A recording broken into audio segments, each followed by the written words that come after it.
So hello everybody, कैसे हैं आप लोग। मैं स्वागत करता हूं आप सबका अपने फिर से एक नए वीडियो पे।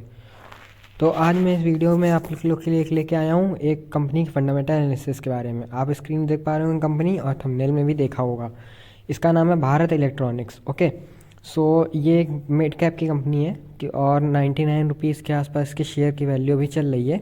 और अगर हम लोग बात करें कि इसने लास्ट 1 ईयर में कितना, पहले हम लोग डिस्कस कर लेते हैं इस वीडियो में हम लोग क्या क्या पॉइंट्स कवर करेंगे। हम लोग इसमें फंडामेंटल एनालिसिस कवर करेंगे इसका, और इसका फ्यूचर क्या है, लास्ट में आप लोग को इसमें इन्वेस्ट करना चाहिए या नहीं करना चाहिए। अगर आप लोग सही ढूंढ रहे हैं इन्वेस्ट करने के स्टॉक, तो वो भी मैं आपको सजेस्ट करूँगा ये। ओके, सो लास्ट 1 ईयर में इसने 41% का रिटर्न दिया है। ये देख सकते हैं आप लोग, लास्ट 1 ईयर का रिटर्न है 41% का। ओके, लास्ट 5 ईयर्स का 62% तक का इसका रिटर्न आ चुका है। अब अच्छी खासी कंपनी है, अच्छी परफॉर्म कर रही है। ठीक, तो चलिए बात आगे बढ़ते हैं इसकी, थोड़ा फंडामेंटल एनालिसिस के बारे में बताते हैं आपको। पहले हम लोग बात करते हैं इसके जो रेशियोज होते हैं, PE ratio, PB ratio and dividend yield. Okay, इसका पीई रेशियो है 30 का। ओके, कितना है इसका पीई रेशियो है 30 का। और जो सेक्टर का पीई रेशियो, इस सेक्टर में इलेक्ट्रॉनिक सेक्टर का जो इलेक्ट्रिकल सेक्टर का जो पीई रेशियो है वो है 20.6। तो ये अराउंड 4% से इसका पीई रेशियो ज़्यादा है। ओके, ओवर वैल्यूड है बस 4% से। नाइस। सो ज़्यादा कोई ज़्यादा ओवर वैल्यूड नहीं है, तो थोड़ा सा ओवर वैल्यूड है। ओके, अब आते हैं हम लोग तो पीबी रेशियो के ऊपर। पीबी रेशियो, ठीक, तो पीबी रेशियो को हम लोग प्राइस बुक रेशियो भी बोलते हैं, फुल फॉर्म इसका। पीबी रेशियो में हम लोग बात करते हैं, इसका पीबी रेशियो 5.94% का। ओके, और जो सेक्टर का पीबी रेशियो है वो है 7.22। सो अंडर वैल्यूड है वो भी 1 पॉइंट से, क्योंकि 5.94 6 ही हम लोग कहेंगे। ओके, सो ये अंडर वैल्यूड है 1 पॉइंट से। ज़्यादा बड़ा अंडर वैल्यूएशन नहीं है कोई, ज़्यादा कुछ जो पी रेशियो ओवर वैल्यूड है वो भी ज़्यादा ओवर वैल्यूड नहीं है। अब बात करते हैं डिविडेंड यील्ड के बारे में। डिविडेंड यील्ड अगर हम लोग देखेंगे, ये डिविडेंड यील्ड देता है स्टॉक 1.50% का। जो सेक्टर का डिविडेंड यील्ड है 1.86% का। ये भी एकदम करेक्ट पॉइंट पे है, इसमें भी कोई ज़्यादा बढ़ोतरी या घटोतरी एकदम नहीं है, एकदम राइट प्लेस पे है पी डिविडेंड यील्ड। ओके, सो इसके पी रेशियो जितने और पी जितने भी रेशियो और डिविडेंड यील्ड था वो सारे हमारे हिसाब से एकदम सही हैं। ओके, कोई भी खराबी नहीं है। अब बात करते हैं ब्रांड। देखिए ये हमारी भारत इलेक्ट्रॉनिक्स, ऐसा इसका प्रोफाइल है। ओके, आगे बढ़ते हैं हम लोग, और आप लोग को इसके पीएस कंपनी बता दें। पीएस मतलब इसके कॉम्पिटिटर्स जो कंपनी है उसके बारे में बताते हैं। इसके कॉम्पिटिटर्स कंपनी है हनीवेल ऑटोमोबाइल इंडिया। ये भी अराउंड, इसका भी पी रेशियो देखिए 103 है। ओके, और हमारा जो सेक्टर का पी रेशियो कितना देखिए 26 ही है। ये कितना ओवर वैल्यूड पी रेशियो उसका। ओके, इसका फिर पी और भी जो इसके पीएस कंपनी है एसजीएस टेक्नोलॉजी, इसका भी पी रेशियो देखिए 62 है, ये भी ओवर वैल्यूड है। ओके, पीजी इलेक्ट्रोप्लास्टिक, ये भी पी रेशियो इसका 67 है, ये भी ओवर वैल्यूड है। ठीक, जेन पावर इंफ्रास्ट्रक्चर ये 38% का, ये भी ओवर वैल्यूड में है। ओके, जेन टेक्नोलॉजी जो हमारा जाना माना पी रेशियो है, उसका तो पी रेशियो देख सकते हैं आप लोग 793 के पास है। ओके, ये बहुत ही ज़्यादा ओवर वैल्यूड है सेक्टर के हिसाब से अगर हम लोग देखें।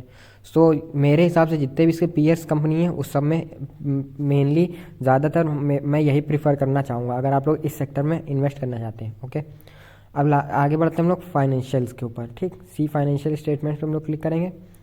इसकी बैलेंस शीट देखते हैं हम लोग। देखिए एसेट्स की अगर हम लोग बात करें 2019 से हम लोग देखते हैं। ठीक, सो 2019 में अगर हम लोग देखें, 18 से देख लेते हैं। 18 में देखिए इनके एसेट्स से 9,900 करोड़ में है ये सारी वैल्यू। ओके, नहीं एसेट्स देखते हैं, मैंने करेंट लायबिलिटी देख ली, सॉरी।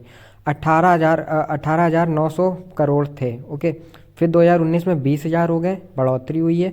2020 में 19 से 20 में देखिए 4,000 फिर से बढ़ गए, फिर से 4,000 करोड़ की बढ़ोतरी हो गई।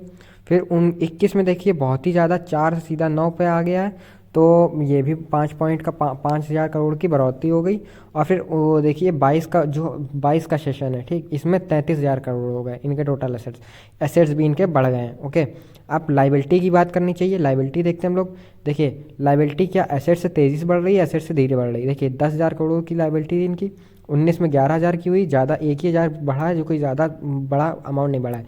फिर 20 में भी बढ़ा है, लेकिन इतना 3,000 से बढ़ा है, कोई ज़्यादा अमाउंट से नहीं बढ़ा है। फिर 21 में 4,000 से बढ़ गया, और 22 में 22 में फिर से थोड़ा बढ़ गया है। ओके, लाइबिलिटी भी बढ़ती हुई आ रही है, जैसे जैसे एसेट्स बढ़ रहे हैं वैसे वैसे इनकी लाइबिलिटी भी बढ़ती हुई आ रही है। सो इसमें कोई बड़ा डिफरेंस नहीं, लेकिन एसेट्स ज़्यादा तेज़ी से बढ़ रहे हैं, तो ये एक प्लस पॉइंट हमारा। ओके, सो हमारी बैलेंस शीट में जो एसेट्स और लाइबिलिटीज़ का रेशियो है वो भी सही है। ओके, अब हम लोग आगे बात करते हैं कैश फ्लो के बारे में। इसमें कैश फ्लो में आप लोग को इसकी इनकम भी बता देते हैं हम लोग आपको।